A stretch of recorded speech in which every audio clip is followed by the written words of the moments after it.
Good morning. Welcome to the Transportation and Infrastructure Subcommittee.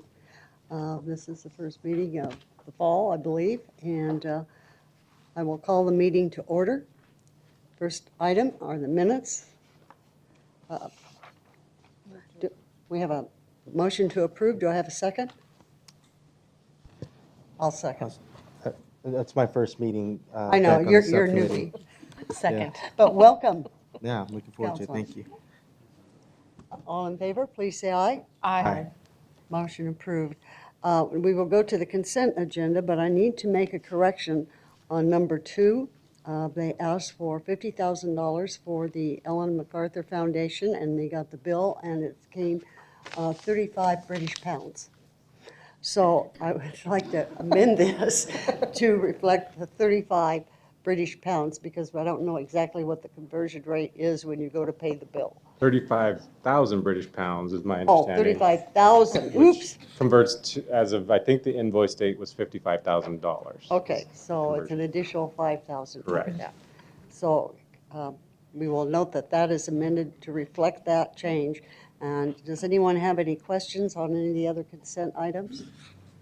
I would move approval of the consent agenda, but I did want to note that even though in the flood control projects, there are no projects in the South Mountain area, that we will still work very diligently to address the flood victims and issues in that particular South Mountain living area. Any other comments? Discussion? Do I have a second? Second. We have a second? Second. All in favor, please say aye. Aye. Stands unanimously approved. We will now go to item 8, which is the Metro Regional Transportation Authority and the MAG meetings. I think that's informational only. Does anyone have any questions, comments? No? We're just whipping right through. The CTC meetings, the Citizens Transportation, any questions on that? Nope. The new Arizona Prize Water Innovation Challenge is also for information. All right. How about the RISN? Okay, we will now go to item 12, which is the funding agreement for the Northeast Feasibility Study. Madam Chair, members of the subcommittee, Albert Santana, our high-capacity transit director, is here to do a presentation for you on this item. Thank you, Mario. Chair Williams, members of the Transportation Infrastructure Subcommittee, excited to bring you an update on a corridor that we've had identified in our regional transportation plan since 2004. And with the passage of Phoenix Transportation 2050 last August, we are now in a position where we can start to begin some preliminary assessments and evaluations in the Northeast Corridor, which you all know from discussions we've had at previous subcommittees. Previously, Councilman Gates was very passionate about us getting started. In fact, even with him now moving on, we've had briefings with him in his new role as far as asking when this would start. And then when Councilwoman Starks came on board, she also had asked for updates. So the reason I mentioned that is that there is some excitement for us to begin some preliminary looks at this area. Is this on? Oh, okay. Now we're on. So here's a map. Again, this is a map that you all have seen that shows the various corridors throughout the area. The one that we've highlighted is the Northeast Corridor.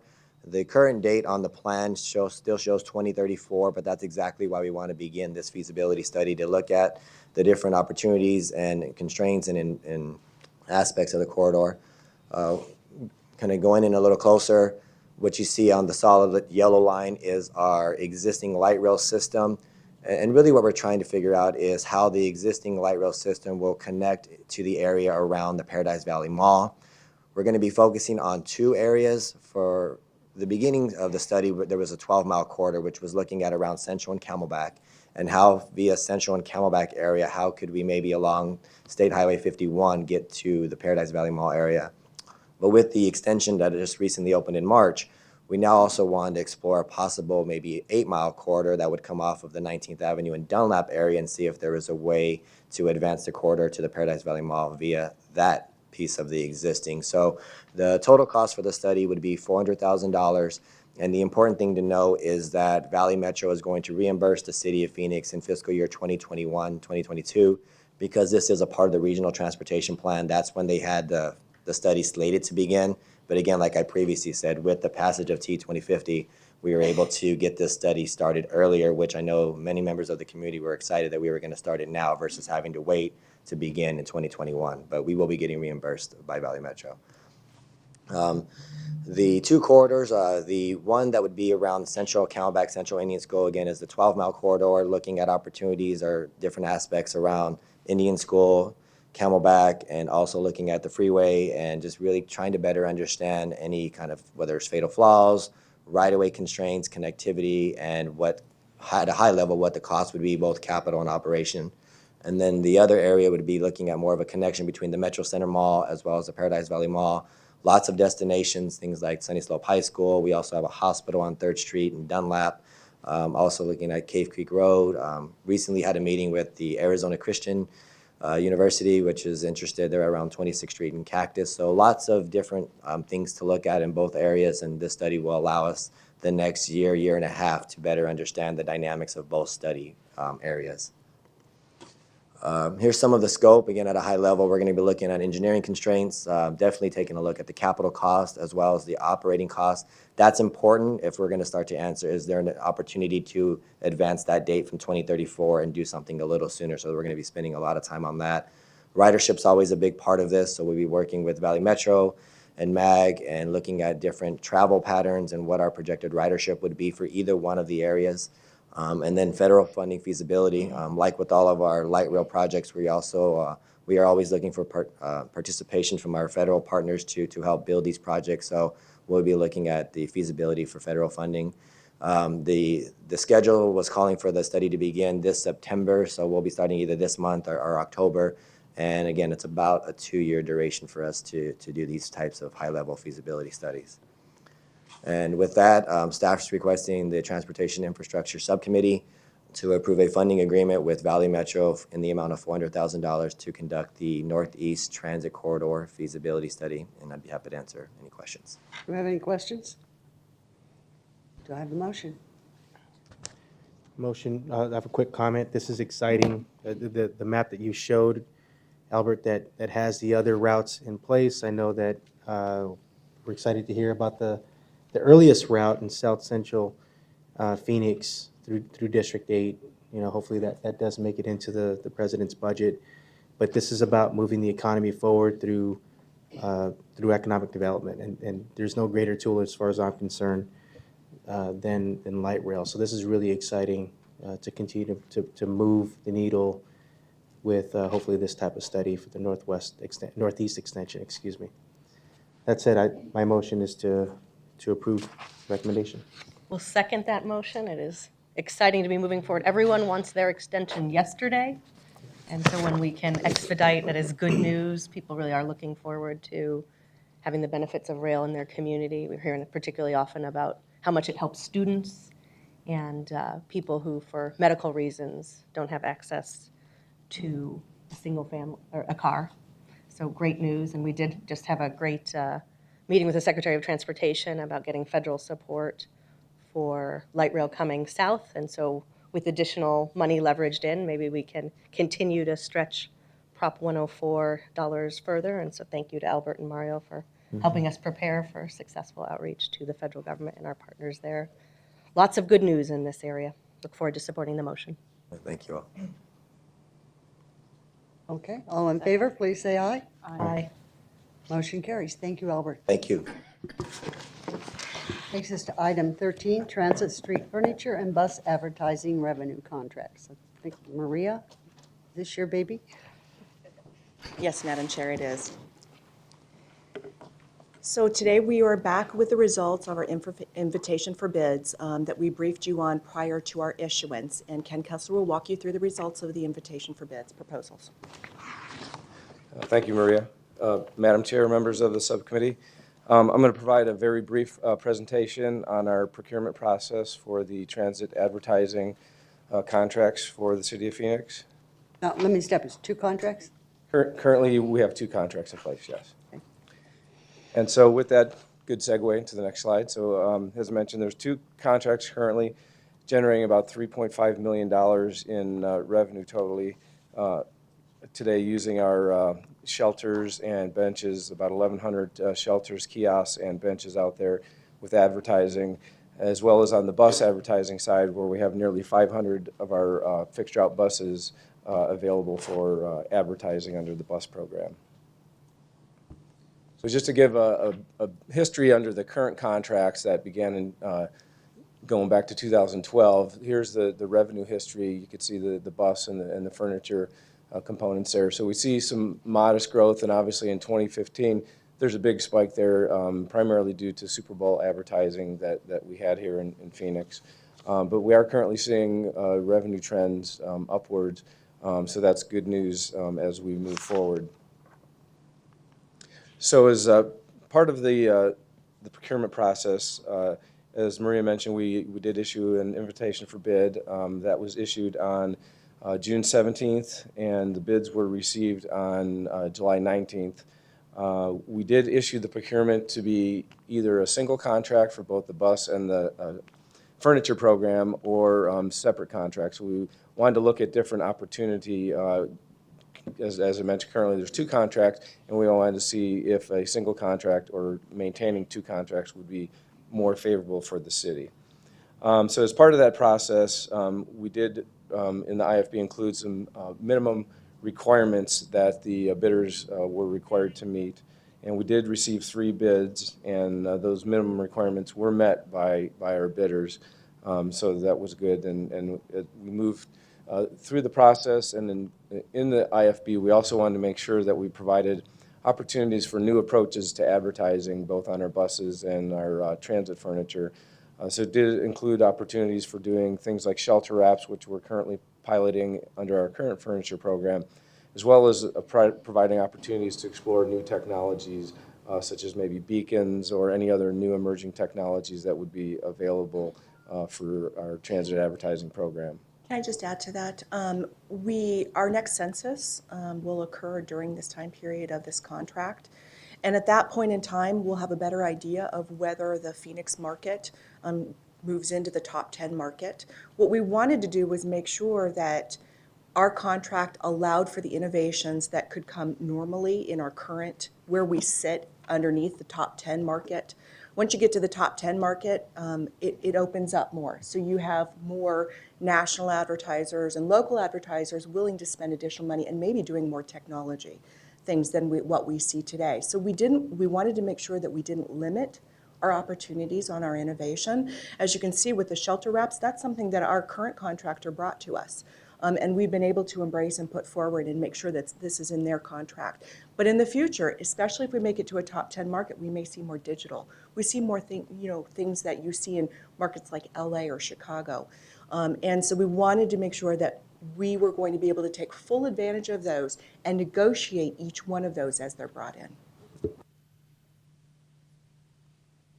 Okay, so moving forward, just to give a little context before we discuss the results of the bids. Here are the current information for the current contracts. You can see there the MAG, that's the minimum annual guarantee. That's a minimum payment required under the contracts for both of the programs. And then there's the revenue that the city's actually realizing under the sales. So obviously under the bus, we're currently getting the MAG. But under the transit furniture, we have been receiving more revenue than the MAG, which is a good sign. And that's under those current percentages you see there on the right, 62 for bus and 63 for transit furniture. So, and in this bid process, we did focus on the percentage to maximize our revenue. And so moving on to the next table, you can see here are the bid results.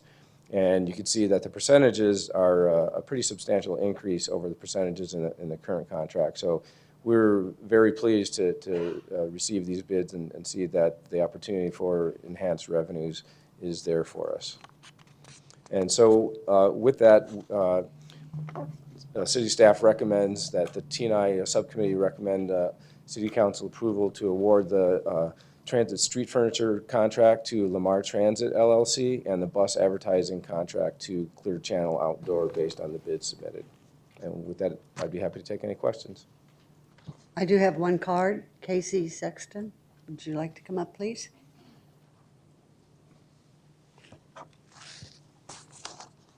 Good morning. Can you hear me okay? Chairwoman Williams, council members, I just want to, on behalf of Lamar, thank you for the opportunity to be a part of the bidding process. Lamar has a unique footprint across the United States.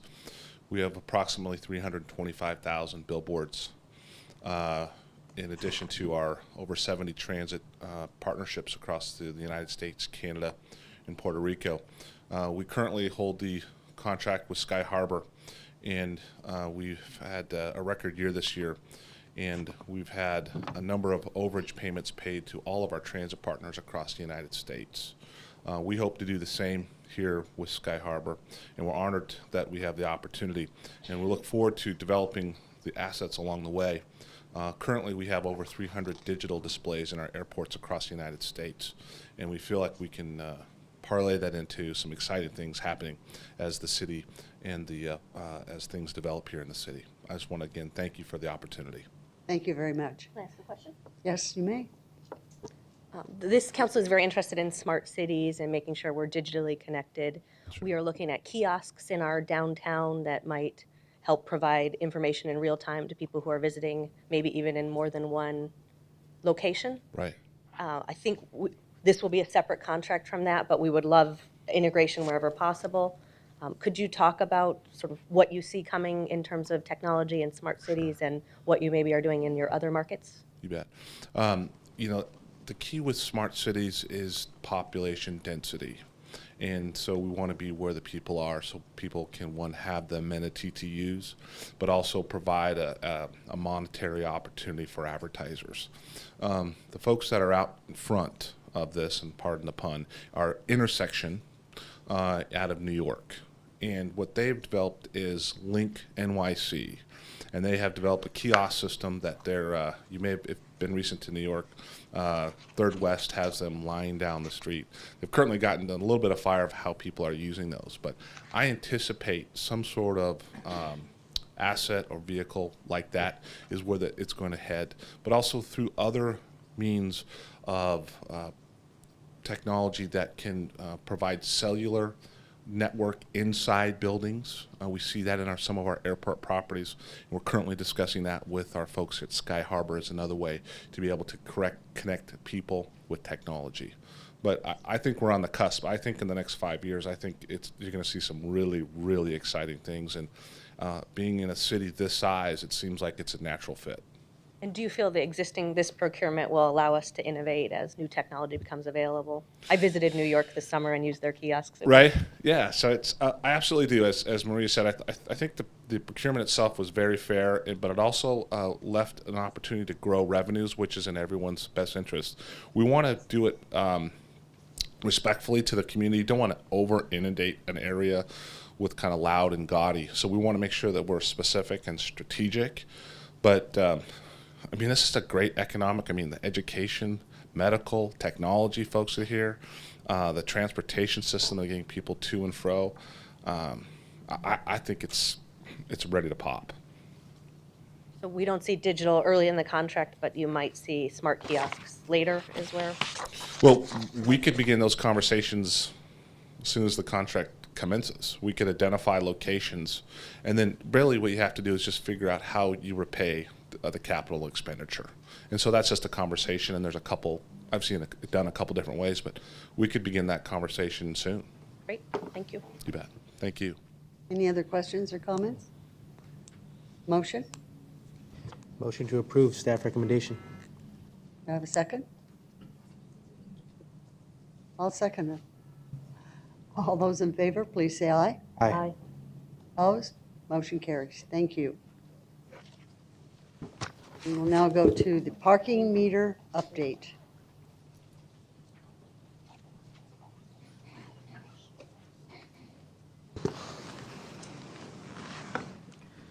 Good morning, Madam Chair and council members. With me, I have Scott Logan. He's our interim Deputy Director over Traffic Services Department. As As you may all recall, we started this program a couple of years ago with the resurgence of the downtown area being very, was just growing. A lot of things were happening. And so since 2012, we began the process. We went through a procurement process, got approval from the city council to move forward to procure new parking meters. So in 2013, we installed about 700 smart parking meters across the downtown area, primarily in the downtown area. And then ever since then, we've been working with the community and expanding that program as well. And you can see here we've added some in 2014, as well as looked at an ADA parking meter plan as well to address the disabled community. So this next slide just shows the comparison of what's happened through the last 2 years. In 2014, the meter inventory was around a little bit under 1,900 parking meters. Looking at how many we were getting for coin, so there's a lot of people that were used to just using coins, and so as the transition of new parking meters, smart meters have come into play, you can see that the vast amount of people that are using these are using the credit card, and so it's a positive thing. It's more convenient. It's easier for the users to use the parking meter. So you see a big change of how that's grown in this slide, where we used to you had to carry a lot of coins in your pocket, and now it's easier with just a credit card. Sorry. Just kind of just showing you where all the funding is generated and where it goes to. This is sort of the funding mechanism or the funding aspects that we provide. The actual funding for F15-16, FY 15-16 was about a little bit over $3.3 million. About $1 million is for the staffing, contractual requirements for just operating the program itself. But you can see about $2.4 million goes to the general fund. For the last couple of years, this slide just kind of shows how the progression of how much money has been growing since the implementation of the parking meters. It's interesting to note that as more activity comes into the downtown, more parking meters working with the community, that provides a lot more turnover, and there's a lot more activity happening in the downtown. You can see that there's more revenues coming in with regards to the parking meters. And just to add also, the parking meter rate is at $1.50. That has not changed, and so I just wanted to make sure that you all are aware of that. So all that dialogue we had about raising the parking rates, it has not occurred. Madam Chair, it has not occurred. We do have the ability, but based on our previous conversations with City Council, we have not increased that. So we're keeping it at the $1.50 per hour rate. Thank you. We haven't increased it, but we extended our Yes. hours. So we did extend the hours. We're from 8 a.m. to 10 p.m. at night. And weekends? And And weekends, sorry, and holidays. weekend holidays as well. Yes. So, So in our community outreach, we've done a lot of community outreach for the last couple of years, and in adding more of the parking meters, because we've gotten a lot of folks, businesses, the residential, Evans Churchill, the Roosevelt Row Business Alliance, or the Community Alliance there. We've gotten a lot of input from them to try to make sure that we have turnover, we have good activity for the parking, for basically the management of our right-of-way. And so it's been very positive. Here, this map shows sort of a conglomeration of all the areas that we've been working with, the downtown area, then going north of Van Buren, heading north to Roosevelt Row. And we recently put in 230 meters this past spring and April to address some of the activities that are happening just north of Roosevelt. So that's a pretty positive thing that the community wanted. And so we were able to do that, and we've been working with them for, like I said, for quite some time. So very positive outcome for that. And this is the last slide that I have. This just shows sort of the parking activity on our, so we do have an application, a mobile app that provides opportunities for people to download an app on their smartphone and use. It's called Pango, Pay by Phone. And so this just shows sort of the parking activity that we've had between parking activity as well as the parking sales. Keep in mind, this is only the folks that are downloading and using the parking app that we have. And so it's got some revenue there. It's about 26,000 for this year, and it's still predominantly, it's somewhat generating over 200. I have a statistic about there's about 2,500 app downloads that we've had this past year. And about 500 users within those new downloads, and then currently the program has about 6,000, a little bit under 6,400 registered users, and every month we're getting about 350 new users. So it's it's getting more predominantly with the community and people that are coming to the area, but it's sort of a growing awareness of what, and we're working also with the Pango, the contractor, to try to get more out there with working with the business establishments like Cityscape and other businesses, so they can promote their app basically that they're using. That was my question, just what the outreach is like. A lot of people can benefit from something like that. Obviously, that was part of the reason I supported moving over to this type of a system, just trying to figure out how we're reaching out to the customer, letting the customer know that there is this option. I use parking meters downtown quite often, and I don't think I've ever seen anything on a parking meter talking about that option or an app, But and I feel like I'm in the know, and so there are a lot of people who don't realize that is out there. So I guess that was my question. I think you answered it a little bit, working with Cityscape, working with the other business interests that we have here. Yeah, Madam Chair and Councilman, we do have signs out there. They're not in, I believe we do have stickers as well. So we have individual signs in blocks in different sections, and then we have stickers as well. Scott? Members of the committee, we do have stickers on each one of the meters. They're on the sides of the hoods, but they're pretty prominent if you. Maybe I got to slow down, right? Instead of just Going put the too card in fast. and go. Yeah, okay. So we've been working with them, trying to get them to advertise a lot more and see how they can do their advertising to the market, basically. It just sends, it's the right thing to do. I think it's a great idea and it helps people, but also sends the right message that we are a modern city and, people may never use the option, but it sends the right message.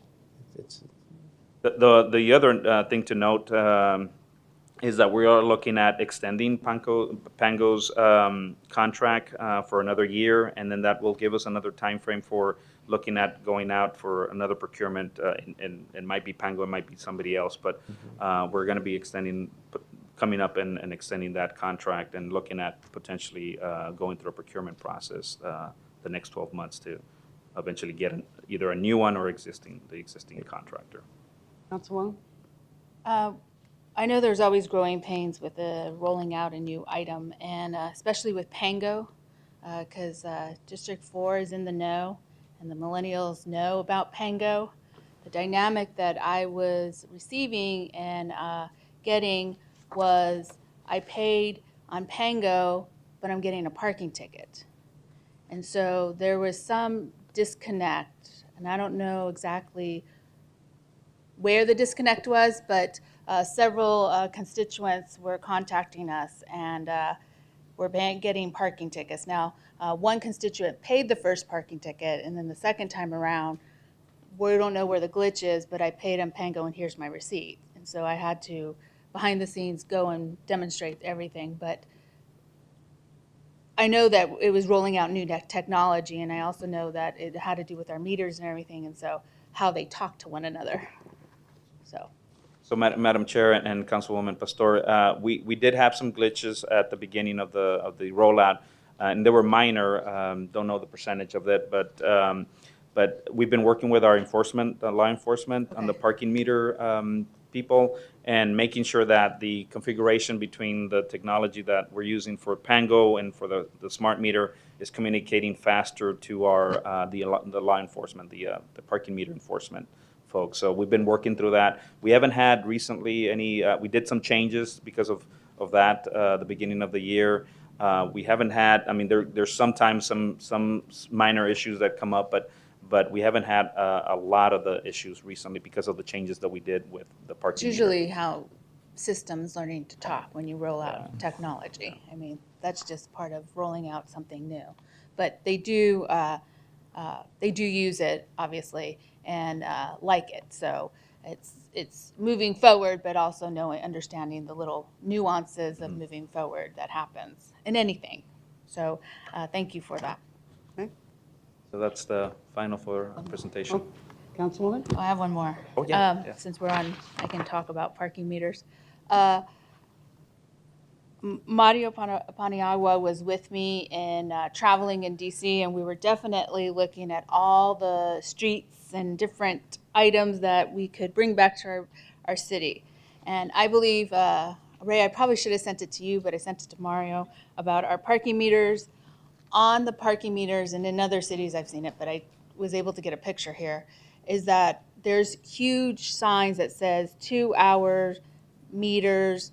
Then you move down and it said 3 hours, and they were large enough for me to read. Because sometimes when we go to the meters, it's really small, and I'm like moving my eyes up and down trying to figure out if I can read it or not. So I'm wondering if we could do that to our meters. So, Madam Chair and Councilwoman Pastor, actually, Mara did show me the okay, pictures good. yesterday.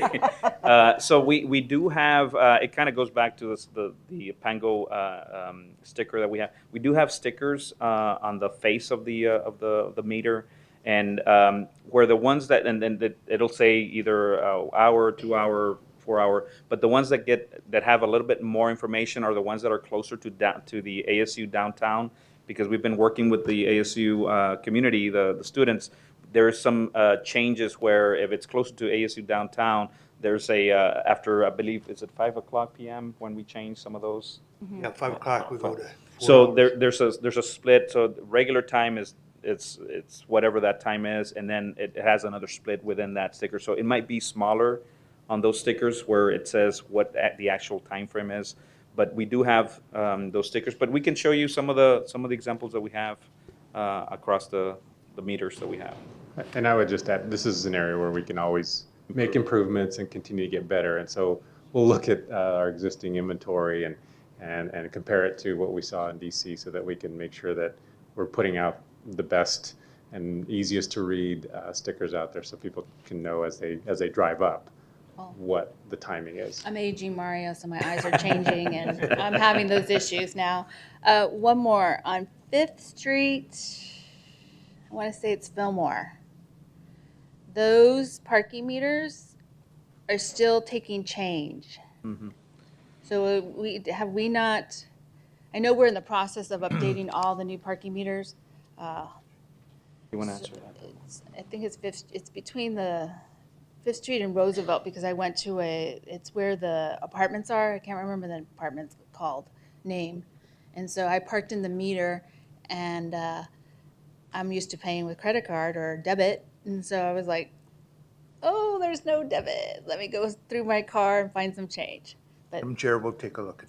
oh, okay. I was just curious. Some of it is because of the inventory that we have and the cost of buying new, because got it. for the most part, all of them were coin operated, so we're changing them as we go along.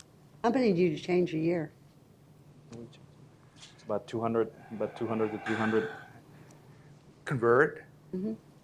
This year was 230. Typically, it's 300, 400. But first phases came in, we did 600, and then we expanded another about 400, 500. So we're probably at the max of what we can do. And we're looking, Madam Chair, we're looking at how, with the funding that we're getting right now and working with Budget and Research, to look at how do we fund more parking meters, the smart meters, to, basically convert the old coin meters as well. So, How many more do you have to go? well, we have over 2,000 meters across the city. I mean, across the downtown area and some other parts of the city. So I believe we have about 1,800 that we're focused on. Madam Chair, we have 350 left to do. However, these are in outlying areas. Turnover is low.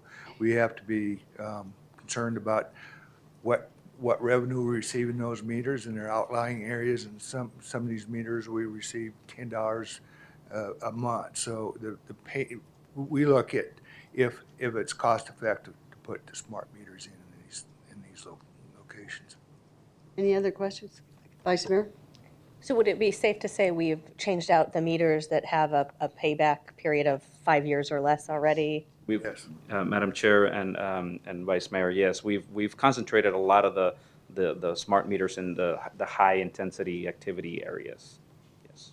So the ones we haven't changed out, they may not pay for themselves. That's one factor, and then like I said, we've been working with the community to try to identify other areas as new development is coming in, new activities are coming in. We're trying to see how we can look at those areas, but And obviously, the only benefit, there's benefits beyond payback to the city. And we have heard loudly in District 8 from businesses about the importance of turnover, yeah. and that they need their customers to be able to get in yes. and do business. Can you speak a little bit about some of the conversations we have had? So we hear from businesses, we want meters for turnover, we want them to encourage circulation. And then we also hear from students saying, we want to be able to stay at the meter for our entire class. The businesses will then say, if you're going to be there 6 hours, you should be in a garage or take rail. So how are we balancing? Madam Chair and Vice Mayor, what we've been doing is kind of going block by block, and that's happened through the last couple of years. And it's a balancing act with regards to what businesses are there, and then also providing some level of parking for the duration for the Arizona State University students. So we've been carefully monitoring that and making sure that we're adding sufficient parking meters for the areas that we have the businesses fronting the blocks, and then also try to balance again with the students what we have out there. And it's not a perfect situation, but we're trying to do the balancing of what business activity is happening, but as well as be mindful of what we can provide at a certain area for the Arizona State University students. So it's sort of a balancing act. It's not a perfect situation for every individual, but I think we've been doing a pretty good job since the beginning of this. And so I think we've accommodated, I think, both sides, both the students and then also the businesses as best as we can. It's not perfect, but we've been doing that as best as we can. And we are trying to do more marketing of mass transit options, other ways to get downtown besides driving a single occupancy car. Well, and working with public transit, I mean, that's always the positive thing. And we meet with the folks with the Arizona State University, and we try a lot of. It's interesting when we started this program in 2013. A lot of the students that I would imagine they would have gone to Tempe already.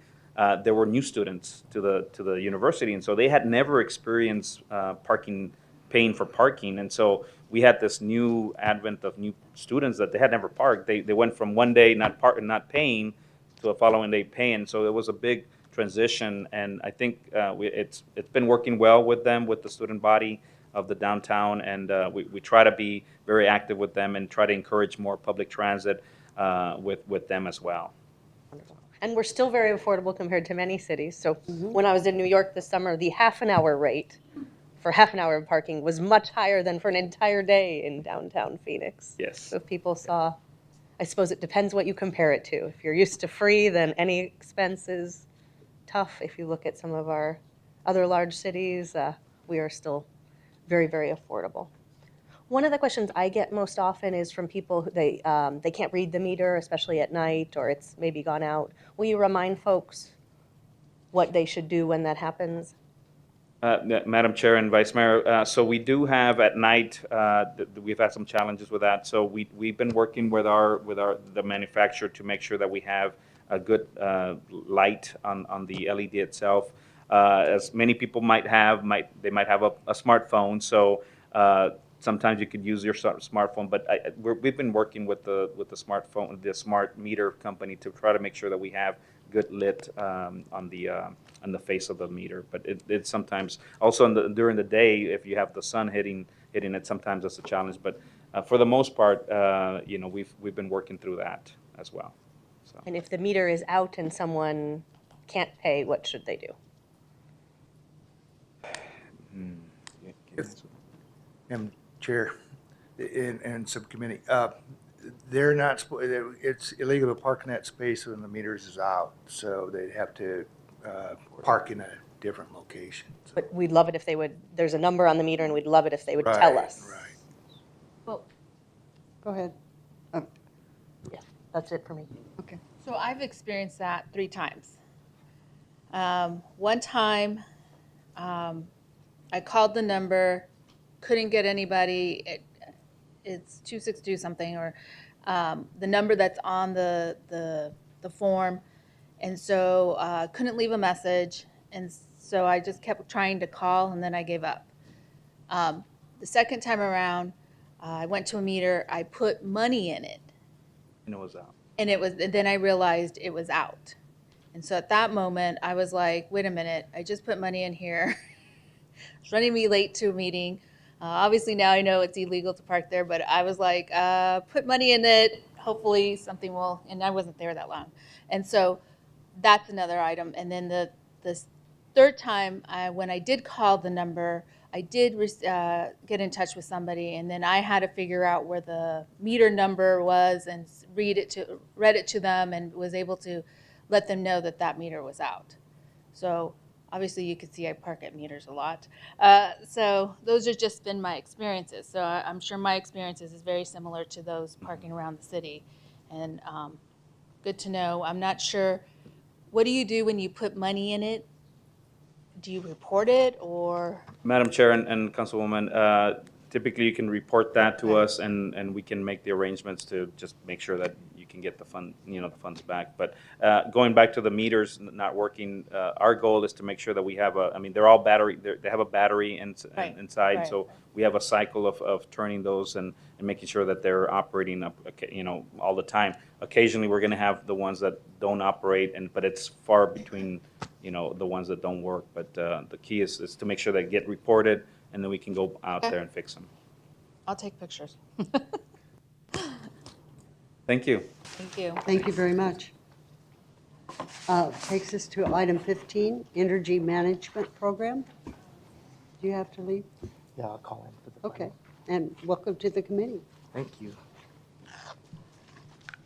Madam Chair, members of the subcommittee, Catherine Sorensen is here with Troy Hayes from the Water Department for this item.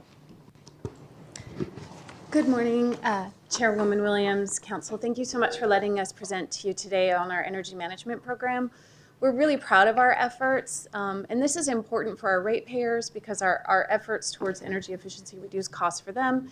It's also important that we support the city's sustainability goals. So here to talk through this is Assistant Director Troy Hayes, Deputy Director Amy Conroy, and then Andy Terry, who is actually really in charge of this entire program. He's going to be running the presentation for us. Welcome. Madam Chair, members of the subcommittee, I'm going to be talking about our energy program. The presentation will be in 2 parts. One part is kind of some facts and figures about how we use energy, and the other part is how we manage it. So, People are always surprised how much energy water takes.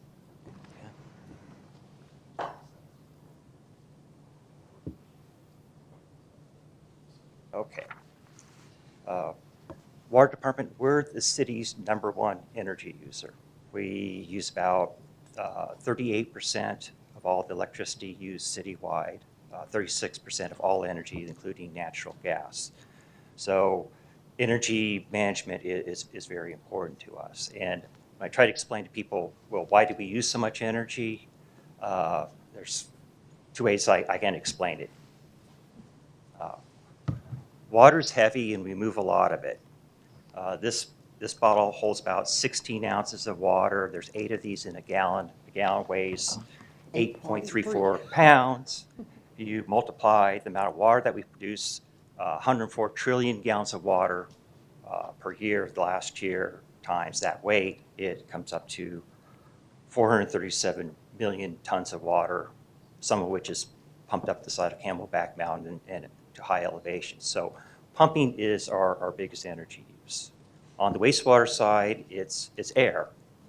Bugs love air, bugs need air. We use microorganisms to treat the water. So at the wastewater treatment plants, we have these enormous blowers. I don't know if you've been to 23rd Avenue or 91st Avenue, been in those buildings. They're big, noisy, and enormous. So this runs 24/7, and that comprises most of the energy on the wastewater side. Smaller but not necessarily insignificant is lighting, exterior lighting, and interior lighting, and then HVAC. We also use energy for other things like centrifuges for solids handling, mixing, and things like that.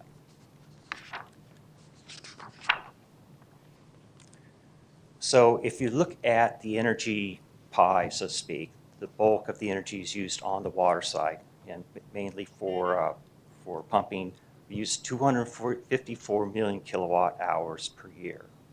So that's a lot. That's a lot of energy. So the energy on the water side, it's mainly the energy used at our 5 water treatment plants and 104 booster stations. Wastewater side, it's our 2 wastewater treatment plants, 91st Avenue, 23rd Avenue, and then we have 24 lift stations that get that water down. If you take a look at the cost for energy, water's slice of the pie is a bit bigger. And the reason why that is that they pay more for water, and I'll explain why that is. The water slice is about 62%. Looking at what facilities use energy, 91st Avenue, that's the big behemoth that uses a lot of energy. We treat water not only for us, but for our Schrag partners. Water distribution is next. That's our 104 booster pump stations we have located across the distribution system. 23rd Avenue, then the water treatment plants. Water treatment plants, we're not only treating the water there, but some of the water treatment plants like Union Hills and Deer Valley, we also pump water out of those plants. And that's the major source of the energy that they use. Then finally, picking up the tail end is our 24 lift stations. If you look at the costs that we pay, you see that water distribution kind of it's up in front. And the reason why that is they're smaller facilities, and so the rate is more.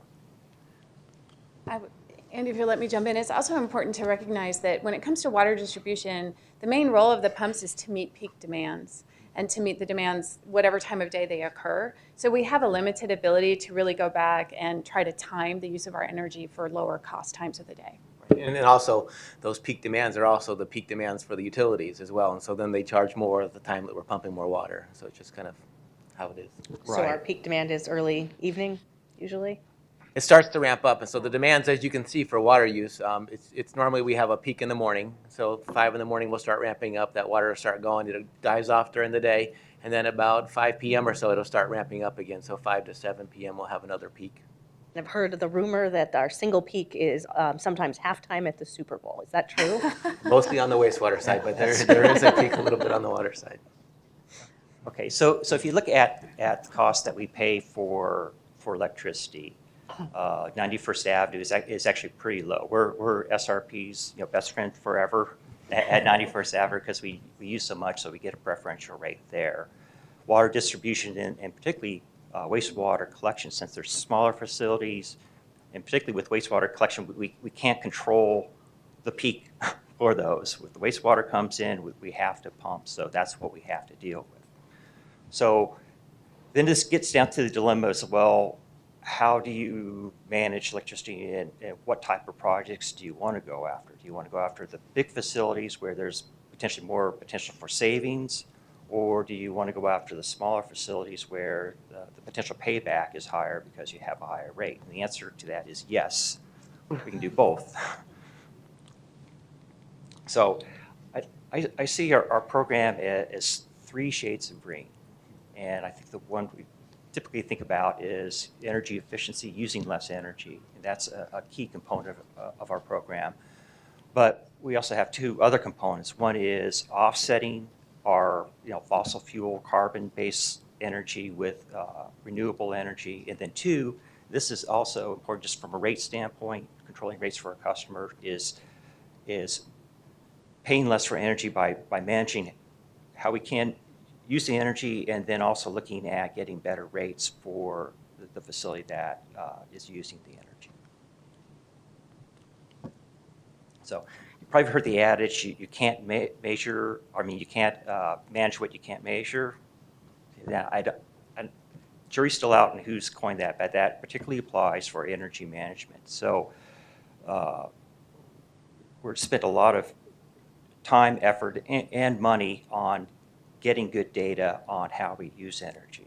We get electric bills, but that's more tells us what we're doing facility-wide, but we need information on what's happening with particular pieces of equipment, particular pumps. So what we're in the process of doing right now, we've done the last couple of years, years truly, we put in power meters for pumps and for processes so we can measure the amount of energy that they use.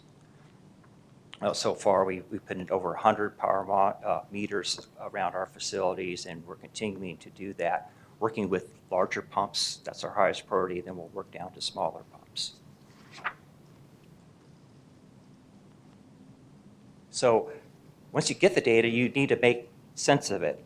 So you collect all the data, but unless you develop metrics on how well you're doing, you're still flying blind. So what we do is we have metrics that tell us how well we're doing. One is efficiency, or we call wire water efficiency, the amount of electricity that you put in for the amount of energy that you get out.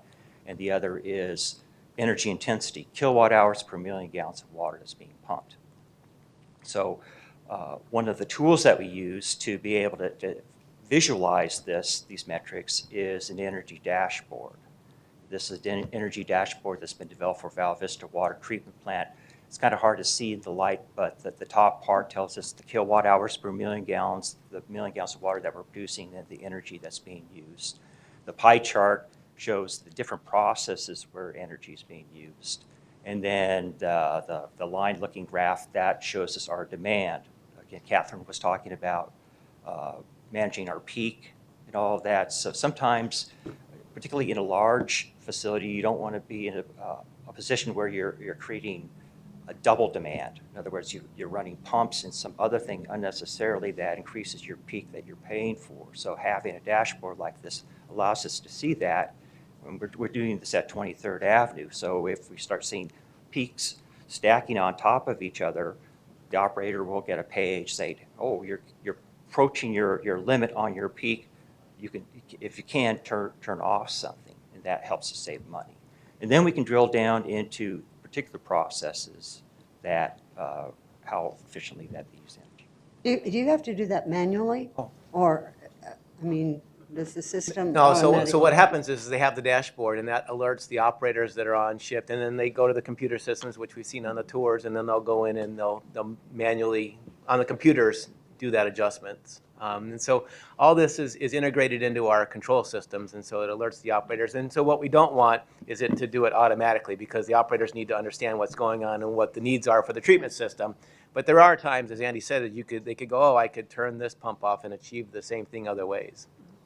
And let me add, well, when we're talking about performance metrics, that these metrics are followed all the way up through the organization, all the way to our business plan. And we have about 15 performance metrics that we measure through our business plan. And one of them is our energy use intensity. It's really important to us. It's very difficult to benchmark across utilities because utilities are all so different in terms of how they operate and elevations and surface water versus groundwater. But what we do strive for is year-over-year improvement in our energy usage.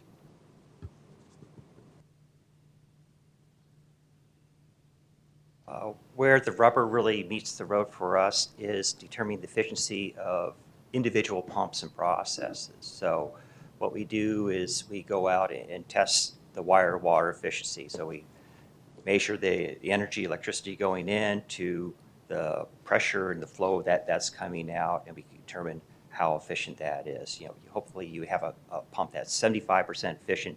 If you test it and you see that's down to 35% efficiency, then you know that you can make an improvement. We've done over 100 tests so far, working from large pumps and blowers down to smaller ones, and we'll continue that as a regular part of our program. If we do find a pump or blower that's inefficient, then we'll make the recommendation to either rebuild or replace it.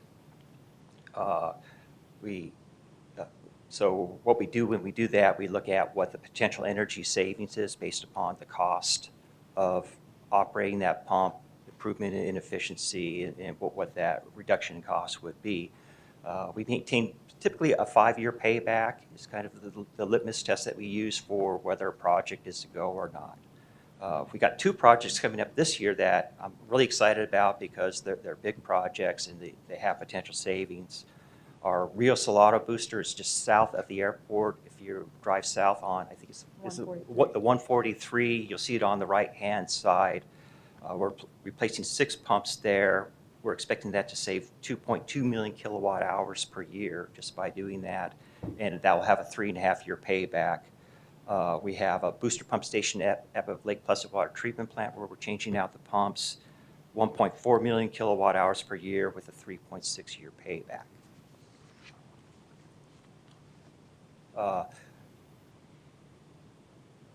Smaller but not less important is HVAC and lighting. You probably hear a lot about doing that. The big thing right now is the LED lighting. We want to be leading the way on LED lighting. We've completed a lighting retrofit at our Cave Creek service yard, and we're in the midst of doing an LED conversion at our 23rd Avenue wastewater treatment plant. And we are the first ones to convert to LED lights on the 8th and 9th floor at Phoenix City Hall. So if you want to come and check to see what that is. Okay, Kenny, you're in trouble. You beat Public Works? Well, we've Although- had discussion with we've had discussion with Public Works, and since we're an enterprise fund, it comes out of a different pocket. The Public Works is moving forward with doing the whole building, but we wanted to Thank be you for leading first the way. and set Well, the and in example. fairness, Public Works has been a tremendous partner with us on all of these efforts. In fact, it is a partnership between Water Services and Public Works. And so when we do the LED lighting and the HVAC programs, it is very much about silo busting, working together. It's a really good partnership. And we've integrated part of their team into our energy management team. So we have Public Works people that work with Andy that are analyzing all of that, and so they sit with us, come to our meetings, and so great partners. They make me look really good. Oh, that's the kind of partner you So- want. That's right. It's been a really good partnership. They take care of all the HVAC and the lighting projects for us, and the project manager over at Public Works, Russ Fowler, he's a real go-getter, and he knows how to get stuff done, and we're seeing the results. Good. Councilwoman, You know how I love LED lighting. I know. So can you tell me what Calvins you're using? I just knew that was And- coming. Yep. What Calvins we're using on the 8th and 9th floor? Oh, the and then the conversion using- at the other, We're using 3,500. That's the temperature. uh-huh. Yeah, the 35 hump. So it essentially it matches the fluorescent. So we did the big retrofit over the weekend, last couple of weekends, and you come in. People came in. They noticed that it was brighter because you have bulbs burnt out and all that. So we're working on. Some people get used to the dark, so you delamp. But I haven't had any comments or complaints about the change in the temperature. That was something that we really tried to pay close attention to, because you can get a lot of different temperatures, and the brighter it tends to be too white. It's where I'm going is more the lighting and how bright it could be for those that are working in that environment. The other piece is silo busting. I don't know how we didn't catch this one, but we did a whole survey on Calvins and what is preferred on our streets, and 3,500 is really high for a working environment. And so that's why I'm asking these things, because we have been studying this for a year now. Almost 2. Yeah. And so you may not get complaints now, but you possibly will later, because depending on the glare and what they're doing. So just warning. Yeah. Councilwoman, Madam we'll- Chair. Thank you. We'll definitely look into that. That's why we're experts at pumps, and really not so much lights. But we'll check in with Public Works and make sure that we get it right. Well, I mean, I'm just saying it has to deal with the environment and the work environment. And so I'm now curious of what 8 and 9 look like, so. Come on down and Yeah. and see. Yeah. Come by to 8, 9. Wear your It's the glasses. It's the Yes. same temperature that what's been put in over at Calvin Good. And the goal with this was not to cause a different, people to be able to notice a change from the fluorescent. In other words, the temperature that we're seeing from the LEDs is the same temperature that we were replacing from the fluorescent. That was our goal. Okay, so here's the annual energy savings that we're seeing so far. So keep in mind is that each year you get the savings from the previous project. So we expect it to go up exponentially, and particularly with these large projects. We're starting to get into projects now where we're impacting process. That's where the big savings are. Up until last year, most of our work has been focused mainly on HVAC and lighting. Now with the pump replacement projects, things that we're doing, we're going to see a lot more energy savings. Okay. Talk about partnering. We already talked about the partnering with Public Works. I think that the partnership is working out well. We actually give a budget to Public Works to manage for us, and they do a really good job. The other partnering that is important is partnering with APS and SRP. They both offer financial incentives, rebates for doing energy management projects. To date, we've received about $211,000 from them for these projects that we've done. So that helps us extend our budget for what we do. These two projects I told you about, the Lake Placid and the Rio Salado Booster. Rio Salado Booster is going to be eligible for up to a $220,000 rebate. Oh. Huge. And then Lake Placid is a $153,000 rebate. So our goal is to max out on the rebates that are available from both APS and SRP. We're also partnering with the Department of Energy. The IAC, that stands for the Industrial Assessment Center. They have these assessment centers located around the U.S. They're usually associated with a university. And what they'll come out and do is a free energy audit of a facility. So we've had them do energy audits at both 23rd Avenue and 91st Avenue. And then finally, we've well, I'll get into Better Plants program. You've probably heard of Better Buildings program. Better Plants program is a part of Better Buildings. The Better Plants program is focused towards not just buildings like this, but plants where there's process. So we're making a commitment or a goal to reduce our energy use or energy intensity by 25% over the next 10 years through participating in this program. And then they provide technical assistance to help us do that. Then finally, the DOE also has this called CHP, Combined Heat and Power, cogen technical assistance program. And with there, they look at opportunities of using cogen waste heat and making energy safe from biogas. So they're helping us out at 23rd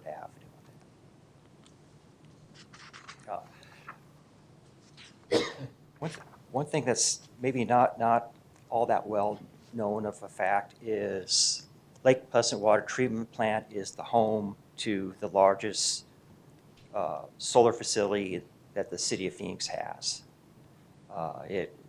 There's 23,000 solar panels. It covers 22.5 acres, and it generates up to 15.5 million kilowatt hours per year. That's about 75% of the energy that the treatment plant needs. So that's a big project that we're proud of.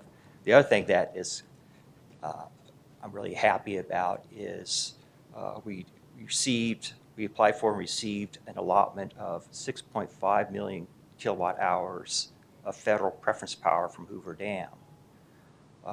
This is literally, it's a once in a lifetime thing. It comes up about once every 50 years. We were able to get into that slot where they were reallocating the power generation at Hoover. The nice thing about that, it's non-carbon based, and federal preference power is cheaper than the power that we buy from APS and SRP. And we expect to save about $100,000 per year through this program. Finally, you've probably seen the presentation on the biogas sale at 91st Avenue.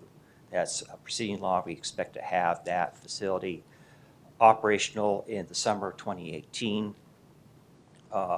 We currently flare an enormous amount of energy. This has always been a kind of a crawl on our side that we waste this energy. So with processing this gas, it will be used for beneficial purposes. Plus, the Schrock partners are expecting to see about $1.2 million in revenue from that. Very good.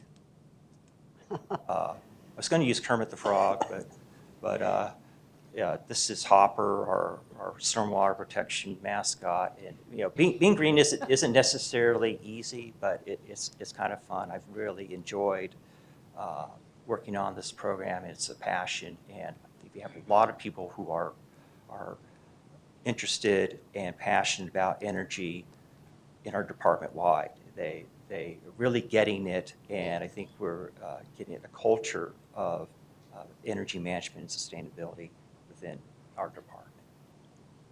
Well, thank you. It's a great presentation. Any questions? Vice Mayor? Congratulations on the award of merit from Arizona Forward for the Energy Management Program. Good for us to get statewide recognition for We the wanted the Criscordia, but oh well. We'll keep innovating. Well, we'll keep going. Right. And I would guess that the Hoover Dam allocation might be one of the biggest things we've done recently to reduce our carbon footprint as well for the city. So I think. Oh, Or Vice to- Mayor, Chairwoman, absolutely, far and away. And in fact, it will really help us reach the city's goals sooner than we otherwise would have. So we're very excited about that. Wonderful. Yeah. That's something that's been on the mayor's been off promoting it Yeah. and been on the minds of many people at the city. So great news as well. Just in terms of next steps forward, are there any federal funds to help us with energy efficiency or new green sources? We've had luck in past, but maybe what's to come? Madam Chairman, Vice Mayor, that's something we're continuing to look at. Money nowadays, federal money nowadays is fairly scarce. What we are doing is trying to leverage the technical assistance and try to get into a better group of friends, so to speak, with the DOE. So participating in Better Plants. We also just signed up for this Better Plants wastewater energy or wastewater infrastructure accelerator, which is kind of a sub-program to that, where they'll provide technical assistance to help us fund and do projects. Say, for example, if we want to do cogen at 23rd Avenue with the gas that we're flaring there, they'll help us with looking at ways of doing perhaps financing or even finding grants. We're just not at that point yet, but that's a very good point. That's something we want to do. Chairwoman, Vice Mayor, I would add too, there's a fair amount of support available for technical expertise and assessments. And that's through the federal government. It's also through local universities, universities across the country. So there's a fair amount of that available. Our best bet really, though, is to partner with APS and SRP on some of their incentives for energy management. And we do a good job of that and work very closely with them, try to leverage those funds. But for the most part, on the federal level, they're kind of expecting that we'll undertake these investments because of the return on investment. So we really focus more on the technical assessments when it comes to the federal level, if that makes sense. And we are looking forward to seeing you holding the giant APS check for $220,000. Me too, yes. Excellent. Councilman Valenzuela, have any questions? He might have dropped off. Okay. Okay. Do you have anything? No. Okay. Well, we thank you very much for this presentation and for all the hard work you're doing in the innovative new practices. I'm sure you're going to have to report back on the lighting situation. We will. But thank you very much. Yeah, please stop by the I am. 8th and 9th floors. Yes, you will have visitors. Thank you. Always. Thank you very much. Next is call to the public. Do we have anyone here? Okay, I see nothing. Future agenda items, is there any special requests? There's an article, or there was an article released regarding water and the elements in our water, and Oh, where Erin Brockovich is going to come yes, visit I would us? like to, But she's not. okay.